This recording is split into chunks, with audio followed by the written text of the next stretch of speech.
서기 30년 어느 봄날에 유대인들이 가장 신성하게 여기는 유월절에 예루살렘으로 입성하는 행렬들이 있었습니다. 그 중에 하나 행렬은 서쪽으로부터 들어오는 거대하고 화려하고 웅장한 행렬이었는데, 그것은 로마 총독인 본디오 빌라도가 수많은 기병들과 보병을 이끌고 예루살렘으로 들어오는 행렬이었습니다.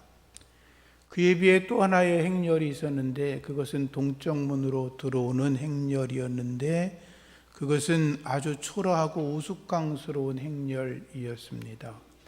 예수라고 하는 분이 제자들과 가난한 백성들의 환호를 받으며 예루살렘 성으로 입성하고 있었는데, 어린 나귀를 타고 들어갔습니다.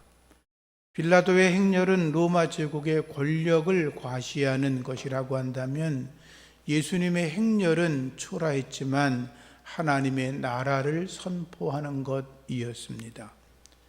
빌라도의 군대가 예루살렘에 입성하며 들어갔던 이유는, 첫 번째는 유대인들의 주요한 절기가 있을 때마다 그들은 예루살렘에 들어갔습니다. 그 이유는 로마는 본래 정복한 지역의 종교를 인정해 주었고 종교 자유를 인정했기 때문에 로마 총독과 군병들은 우리도 너희들이 귀히 여기는 유월절 절기에 참여해서 함께 동참하겠다라는 의미가 있었습니다.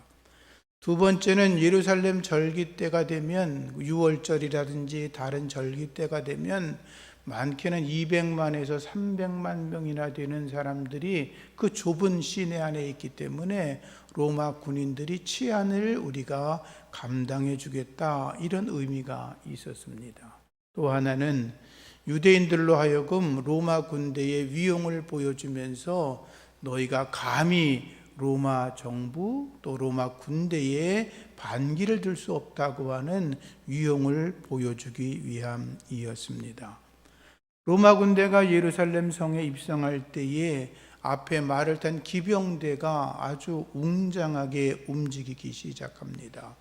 뒤에는 수많은 정예 군사들이 갑옷을 입고 투구를 쓰고 창과 방패를 들고 깃발을 흔들고 로마의 상징이었던 독수리, 황금 독수리 형상을 들고 태양빛에 번쩍번쩍거리며 들어가는 그 모습은 누가 보아도 웅장했을 것입니다.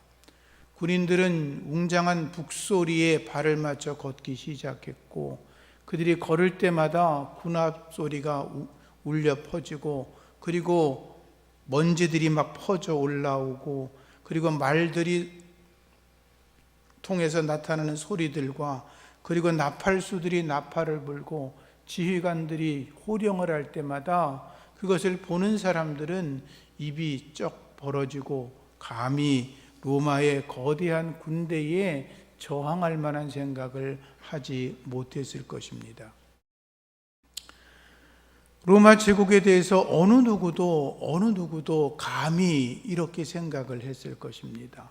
빌라도의 행진은 그런데 그것으로 끝나는 것이 아니라, 빌라도의 행진은 한 걸음 더 나아가 생각하면 그것은 로마 황제는 로마의 지배자일 뿐 아니라 신이라고 하는 의미를 담고 있었습니다.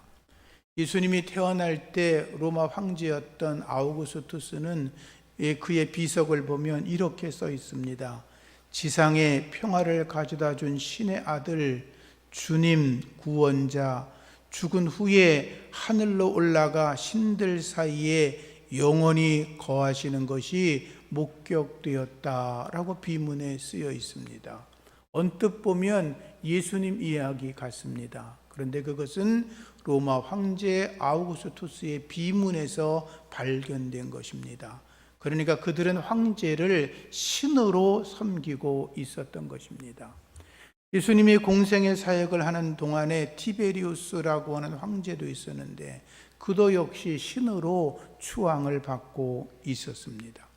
그런데 예수님께서 그 로마 제국의 황제 신으로 여겨지는 그들을 향하여 대항하고 반기를 들었는데, 그게 바로 그 초라하게 예루살렘 성으로 입성하던 예수님의 모습이었던 것입니다. 예수님은 어린 나귀 새끼를 타셨습니다. 예루살렘으로 향하고 계시는데 예수님을 따르던 무리들은 군인이 아니었습니다. 초라한 백성들이었습니다. 그저 밟히면 밟힘을 당할 수밖에 없는 민초들이었습니다. 그들 수백 명이 예수님을 따라가면서 외칩니다. 호산나, 주의 이름으로 오시는 이여, 호산나 다윗의 자손이여, 우리를 구원하여 주시옵소서. 그들은 자기들의 겉옷을 벗어서 길가에 깔았습니다. 그리고 손에 특별한 창과 칼이 없었기 때문에 그들은 종려나무 가지를 흔들면서 예수님을 향하여 호산나라고 노래를 불렀습니다. 예수님에게는 개선장군이 타는 말도 없었습니다. 군인들의 위용을 자랑하는 칼과 창과 방패도 없었습니다. 큰 목소리도 들리지 않았습니다. 환영하는 나팔수의 소리도 없었습니다. 그들에게는 황금 독수리로 빛나는 그러한 깃발도 없었습니다. 그러나 예수님은 예루살렘에 입성하시면서 당신이 평화의 왕이시며 구원의 왕이신 것을 우리에게 선언해 주셨습니다. 그리고 그날 종려가지를 들고 흔들던 그 군중들의 그 모습을 기념해서 만든 것이 종려주일인 것입니다. 예수님이 예루살렘에 입성하셨습니다. 오늘 하나님의 말씀을 다시 한번 보겠습니다. 말씀 올려주실래요? 읽겠습니다. 시온에 따라 크게 기뻐할지어다. 예루살렘에 따라 즐거이 부를지어다. 보라, 내 왕이 내게 임하시나니 그는 공의를 주시며 구원을 베푸시며 겸손하여서 나귀를 타시나니 나귀의 작은 것 나귀 새끼이니라. 내가 에브라임의 병거와 예루살렘의 말을 끊겠고 전쟁하는 활도 끊으리니 그가 이방 사람에게 화평을 전할 것이요 그의 통치는 바다에서 바다까지 이르고 유브라데 강에서 땅끝까지 이르리로다. 아멘. 이 말씀은 스가랴 선지자가 예언한 것입니다. 스가랴는 예수님 모시기 전 520여 년경부터 활동하던 이스라엘의 선지자였습니다. 그 스가랴가 말하기를 예수님이 이런 분이다 라고 예언하여 말한 것입니다. 그가 예언한 메시아는 공의로우시고 구원을 베푸시고 겸손하시고 평화를 베푸시고 온 세상을 통치하시는 분이라고 예언하였습니다. 바로 그분이 우리의 주님이신 줄로 믿습니다. 예수님은 공의로우신 분입니다. 로마 제국이 말하는 정의는 힘에 의한 정의입니다. 팍스 로마라고 말하죠. 지금은 온 세상을 힘으로 정복하고 다스리는 나라가 미국 아닙니까? 그래서 팍스 아메리카 이렇게 말을 합니다. 힘없는 사람들이 살아가는 사회에는 정의가 존재하지 않습니다. 힘을 가진 자들이 자기들 마음대로 자기의 뜻대로 세상을 움직이고 있는 것을 그들은 정의라고 말합니다. 그들은 자기들의 입맛에 따라 세상을 권력과 정치력으로 억압합니다. 백성들의 자유와 정의를 빼앗고 고통과 학대 속에 백성들을 살아가게 합니다. 로마가 그랬습니다.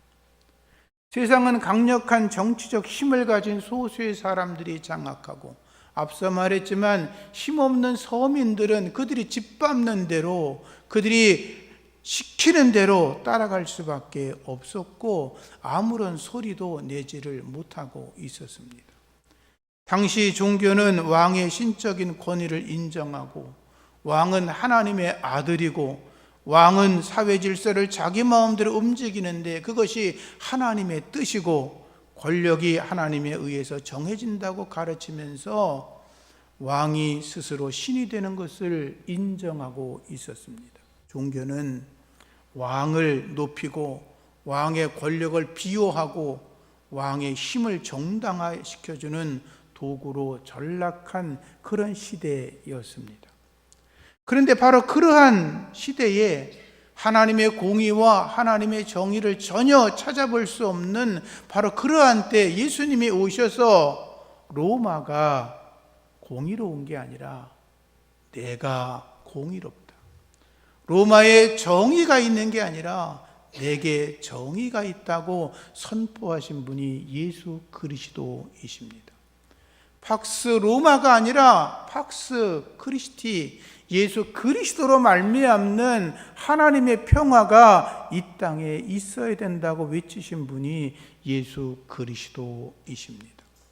그분은 세상에 오셔서 정치적으로 힘이 없는 사람들, 경제적으로 부를 얻지 못해 고통당하는 사람들, 몸이 조금만 아파도 병원에 가고 싶어도 돈이 없어서 힘들어하는 병자들, 그리고 모든 사람들이 정죄하고 손가락질하면서 너 같은 놈은 구제불능이야 라고 죄인으로 정죄한 그들의 친구가 되어 주셨습니다.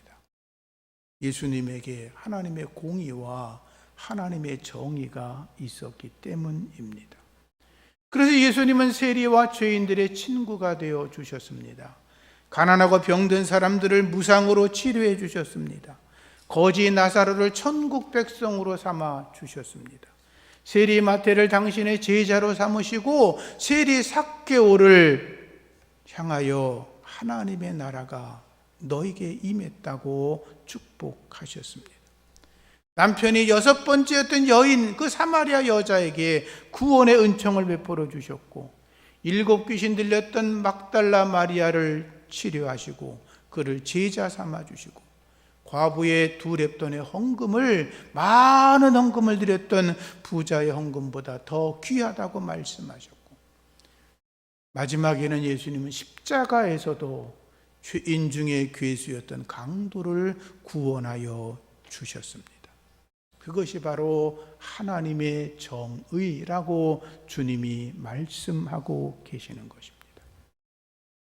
세상의 권력자들의 눈에는 아무런 쓸모가 없는 인간들, 세상의 권력자들의 보기에는 어쩌면 불필요한 인간들, 그들이 필요가 하다면 그저 노예로 인력을 제공할 수밖에 없는 그런 존재들, 그들을 주님은 아끼시고 사랑하셨다라고 하는 것입니다. 아버지를 떠나 방탕하게 살던 자, 정말로 저주받아 멸망받을 수밖에 없는 그런 탕자였지만 아버지의 품으로 돌아왔을 때 아무런 조건 없이 받아주던 아버지의 그 사랑하는 마음이, 그리고 강도 만난 자를 치료해주고 그를 위해서 여관 주인에게 돈을 주면서 내가 다시 돌아올 때 돈이 부족하면 더 주겠다고 했던 그 사마리아 장사꾼의 이야기를 하시면서 그게 바로 하나님의 사랑이고 정의라고 말씀해 주셨습니다. 우리는 그 사랑에 힘입어 주님의 백성이 된 줄로 믿습니다. 예수님은 말씀하십니다. 건강한 자에게 의원이 쓸데없고 병든 자에게라 쓸데있느니라. 내가 의인을 부르러 온 것이 아니라 죄인을 불러 구원시키러 왔다고 하셨습니다. 혹시 이 자리에 나는 의인이야, 나는 의로워, 나는 죄인이 없어, 죄가 없어, 혹시 그런 분이 계시다면 죄송하지만 조용히 나가시면 되겠습니다. 그분에게는 예수님이 필요가 없기 때문입니다. 우리는 죄인입니다. 죄인 중에 괴수입니다. 흉측한 죄를 진 죄인입니다. 그런데 예수 그리스도께서 십자가에 달려 죽으셔서 믿는 자들에게 구원을 주셨으니 그 은혜로 우리가 이 자리에서 하나님을 예배하는 줄로 믿습니다. 두 번째, 예수님은 구원의 주님이라고 선언하고 있습니다. 여러분, 세상에는 구원이 없습니다. 강력한 로마 제국이 자기가 다스리는 식민지를 통치할 때마다 이렇게 말했을 겁니다. 일본이 우리나라를 식민 통치할 때 이렇게 말했을 겁니다. 너희들의 권력자들이, 너희들의 왕이, 너희의 임금이 무력해서 우리가 도와주는 거야. 너희 왕들과 너희의 권력자들이 무력해서, 무능해서, 아무런 힘이 없어서 내가 그들 대신에 너희를 잘 먹고 잘 살게 해주려고 너희 나라를 다스리고 있는 것이라고 그렇게 말했을 것입니다. 너희의 왕은 너희를 구원할 수 없고 우리들이 너희를 구원할 수 있는 거야 라고 말을 했겠죠. 그러나 그것은 거짓말입니다. 로마 황제는 이렇게 말합니다. 황제가 곧 구원이다 라고 말을 했지만 예수님은 말씀합니다. 황제가 구원이 아니라 예수가 구원이다. 그래서 예루살렘으로 입성하고 계실 때 그 초라한 백성들이, 아무런 힘이 없는 백성들이 외친 겁니다. 호산나, 나를 구원하여 주시옵소서. 예수님이 구원의 주님이라고 믿어지면 아멘. 그렇습니다. 그분이 우리를 구원하여 주셨습니다. 예수님 그때 말씀하십니다. 이 사람들이 나를 구원해 주라고 노래하지 않으면 이 돌들이 호산나라고 외칠 거라고 말씀하지 않았습니까? 예수님은 내가 구원의 주다, 만왕의 왕이다, 이렇게 선포하셨습니다. 마태복음 1장 21절에 예수님의 출생을 이렇게 말합니다. 아들을 낳으리니 그 이름을 예수라 하라. 이는 그가 자기 백성을 저희 죄에서 구원할 자임이라. 세례요한이 예수님을 향하여 외칩니다. 우리 예수님은 세상 죄를 지고 가는 하나님의 어린 양이라고 외칩니다. 예수님은 제자들에게 이렇게 말씀하셨습니다. 얘들아, 내가 예루살렘으로 올라갈 거야. 예루살렘에 들어가면 내가 대제사장들과 서기관들에게 붙잡힐 거야. 그들이 나를 죽이려고 결정할 거야. 그들이 로마 총독 이방인에게 나를 넘겨줄 거야. 내가 능욕당하고 채찍질당하고 내가 십자가에 달려 죽을 거야. 그런데 3일 만에 부활할 거라고 말씀을 하셨습니다. 예수님은 3번이나 그렇게 말씀하셨습니다. 예수님이 예루살렘에 입성하는 이유가 뭡니까? 우리를 위하여 능욕받으려고 하신 겁니다. 예수님이 왜 예루살렘에 들어가십니까? 우리를 위해서 십자가 달리시려고 들어가십니다. 우리를 위하여 채찍질 당하려고 들어가신 것입니다. 죽어 무덤에 묻히시러 들어가신 것입니다. 저와 여러분들을 위해서. 예수님 말씀하셨죠. 하늘의 밀이 땅에 떨어져 죽지 아니하면 그대로 있지만 죽으면 많은 열매를 맺는다고. 주님은 당신이 죽어 많은 구원의 열매를 맺으려고 십자가에 달려 돌아가신 것입니다. 이 세상을 구원하는 것은 로마의 황제가 아니고 어떤 정치인들이 아니고 힘 있는 어떤 나라가 아니라 십자가에 달려 죽으신 예수 그리스도이십니다. 믿으시면 아멘. 그렇습니다. 예수님이 십자가에서 다 이루었다라고 말씀하시고 운명하십니다. 그때 로마 백부장 롱기니우스라고 알려진 그가 이렇게 고백하죠. 이는 진실로 하나님의 아들이었다. 그 말의 의미가 뭐냐 하면 로마의 황제가 하나님의 아들이 아니라 여기 십자가 달려 죽으신 예수님이 하나님의 아들이시라는 거예요. 로마 황제가 우리의 구원의 주가 아니라 지금 십자가에 달려 죽으신 그분이 우리의 구원의 주님이시라는 거예요. 그래서 신학자 중에 캠벨이라는 분이 계신데 그분은 이렇게 말했습니다. 롱기니우스 백부장의 고백은 마가복음 전체를 통해서 가장 유일하고 가장 참된 고백을 주님께 드린 것이라 라고 했습니다. 우리도 고백합니다. 예수 그분은 하나님의 아들이십니다. 세 번째로 예수님은 겸손한 왕이십니다. 예수님은 하나님의 아들이시고 구원의 주님으로 예루살렘 성에 입성하시지만 그분은 화려한 옷을 입지 않았습니다. 왕의 옷을 입지 않았습니다. 총독의 옷도 입지 않으셨습니다. 여러분, 황제가 즉위하는 모습을 상상해 보세요.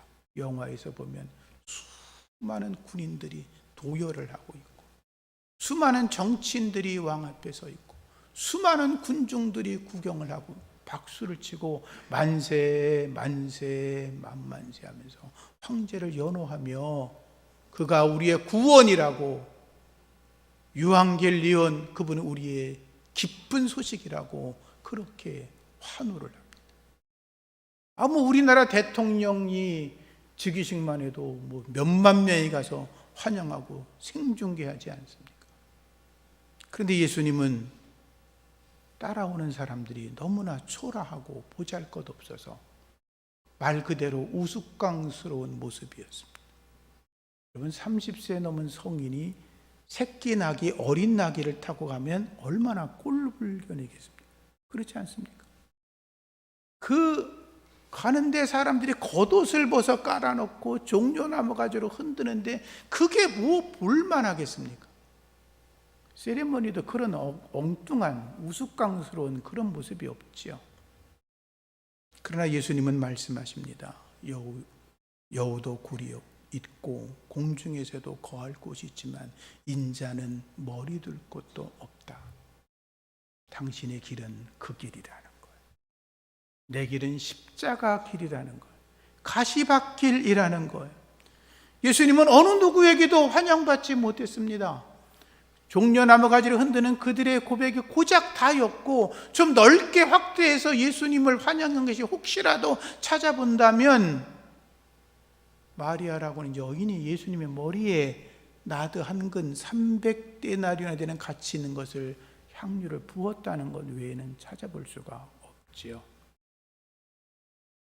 예수님은 겸손하셨습니다. 낮은 자리로 오셨습니다. 주님은 말씀하셨습니다. 인자에 온 것은 섬김을 받으려 함이 아니라 섬기러 왔고 자기 목숨을 많은 사람의 대속물로 주려 함이라. 사도 바울이 예수님의 겸손한 마음을 닮으면서 우리에게도 말합니다. 예수의 마음을 배워라. 예수님의 겸손을 배워라. 그는 근본 하나님과 동등하신 분이고 하나님의 본체이시지만 그분은 동등됨을 스스로 취하지 않았다. 그분은 자기 땅에 내려오셔서 그분은 스스로 자기를 비워 종이 되셨고 사람과 똑같이 되셨고 그보다 더 자기를 낮추셔서 죽기까지 복종하셨다라고 했잖아요. 우리는 예수 닮아가는 사람입니다. 우리 그리스도인이라 그러지 않습니까? 그리스도인이 무슨 별입니까?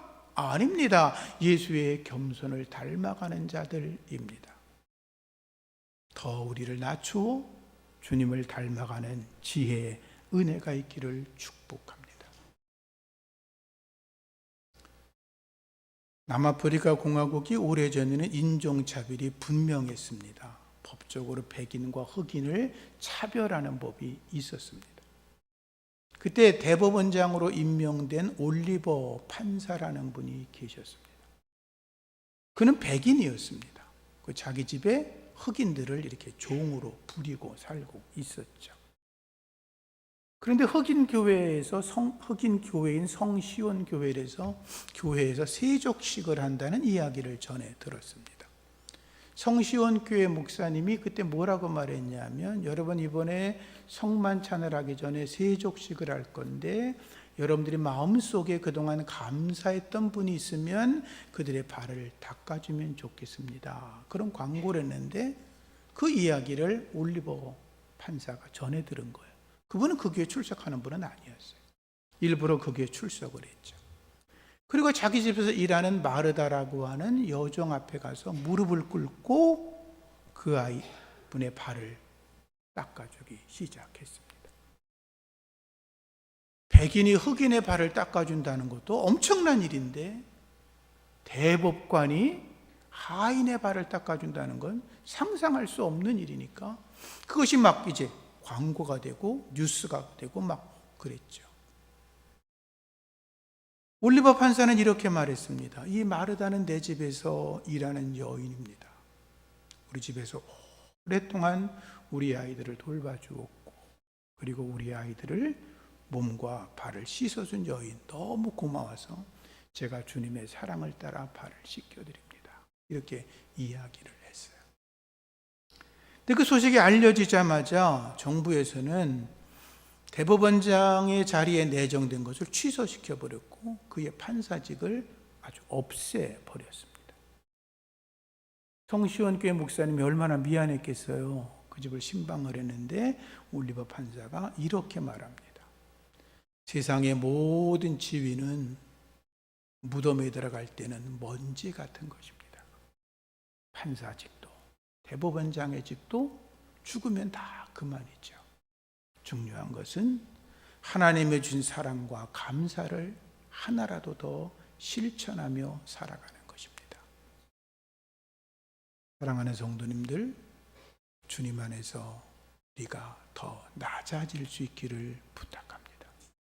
낮아져야 합니다. 세상에서 얻는 게 뭐가 그렇게 대단합니까? 세상에서 뭐 높아지는 게 뭐가 그렇게 대단합니까? 세상에서 남들보다 더 많이 갖는 게 뭐가 그렇게 대단합니까? 물론 중요하겠죠. 그러나 주님을 따라 더 낮아질 수 있다면 그것이 더 귀한 줄로 믿습니다. 주님은 자신을 낮추는 자에게 은혜를 더 베푸시는 줄로 믿습니다. 네 번째로 예수님은 평화의 왕이십니다. 예수님은 겟세마네 동산에서 붙잡힐 때 저항하지 않았습니다. 당신을 지키기 위해서 대제사장의 종 말구에게를 칼로 내리친 베드로에게 이놈아, 칼을 빨리 네 검에다 칼집에 집어넣으라고 말씀하십니다. 내가 지금 원하기만 하면 하늘의 12군단이나 더 되는 천사들을 불러서 이 상황을 정리하지 못할 줄 아냐? 그러나 내가 하나님의 말씀대로 마지막까지 가야 된다고 말씀을 하셨습니다. 여러분, 예수님께서 원하시면 하늘의 12군단도 더 되는 천사들을 불러오면 온 세상의 질서를 뒤바꿔 놓을 수 있습니다. 로마 군단, 로마 군대, 로마라고 하는 나라, 주님이 원하시면 언제라도 뒤집을 수 있었습니다. 그러나 주님이 원하시는 건 힘에 의한 평화가 아니라 주님은 십자가의 평화를 그들에게 전하셨기 때문에 묵묵히 붙잡혀 가신 거죠. 로마 총독 빌라도가 말을 타고 예루살렘에 들어온 것은 정복자였기 때문입니다. 그러나 예수님이 어린 나귀 새끼를 타고 들어오신 이유는 주님은 평화이셨기 때문입니다. 하나님과 사람과의 평화, 사람과 사람과의 평화를 이루시기 위해서 주님이 종려주일에 어린 나귀 새끼를 타고 들어오셨음을 다시 한번 기억하시기를 바랍니다. 예수님에 대해서 미가 선지자가 이렇게 예언합니다. 이 사람은 평강이 될 것이며, 이사야 선지자가 예언합니다. 한 아기가 우리에게서 낳고 한 아들을 우리에게 주신 바 되었는데 그 어깨에는 정사를 메었고 그의 이름은 기묘자라 모사라 전능하신 왕이라 용전하시는 아버지라 평강의 왕이라 할 것이라. 예수님이 세상에 오실 때 천사들이 노래합니다. 지극히 높은 곳에서는 하나님께 영광이요 땅에서는 기뻐하심을 입은 자들 중에 평화로다 그랬죠. 예루살렘 입성하실 때 제자들이 찬송할 때 이렇게 말합니다. 찬송하리로다 주의 이름으로 오시는 이여, 하늘에는 평화요 가장 높은 곳에는 영광이로다. 예수님은 평강의 왕이십니다. 평강의 왕이신 예수님께서 말씀하십니다. 평안을 너희에게 끼치노니 나의 평안을 너희에게 주노라. 주님 주시는 평안으로 가득하시기를 축복합니다.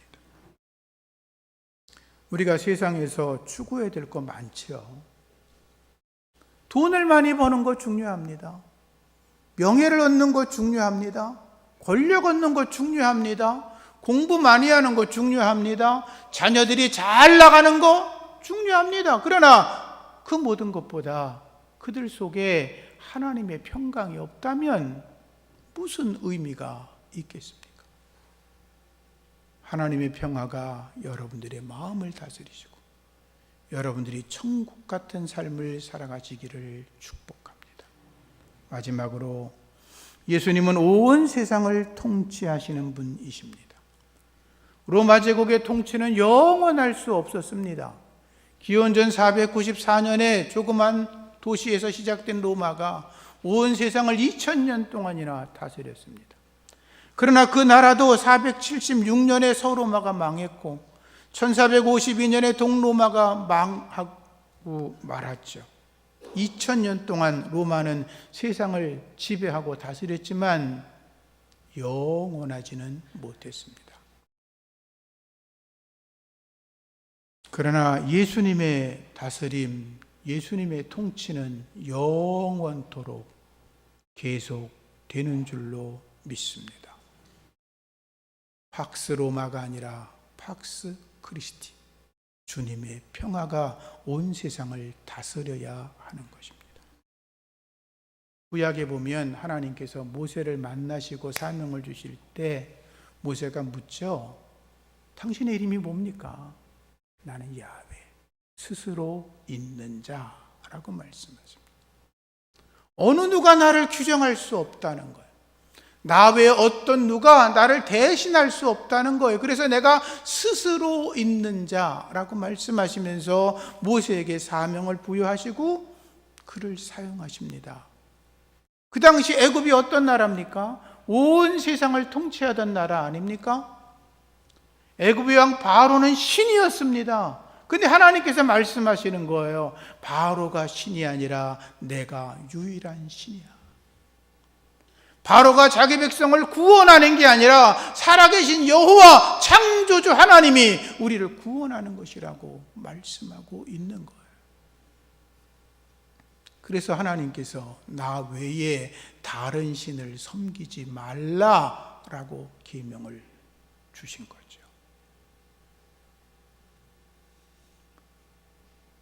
역사를 보면 하나님을 대적하고 하나님께 반기를 들었던 자들은 다 망했습니다. 그러나 하나님을 인정하고 하나님의 통치 안에 거하고 하나님이 나의 주인이십니다라고 고백한 개인과 집단과 나라는 지금까지도 번성하고 있습니다. 우리의 통치자는 하나님이십니다. 믿으시면 아멘. 그렇습니다.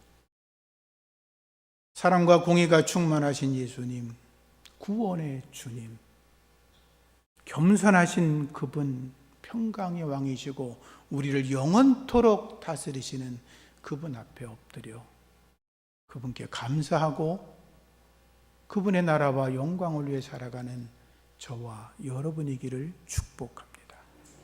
기도하겠습니다. 하나님 아버지 감사합니다. 감사합니다. 호산나 나를 구원하여 주시옵소서.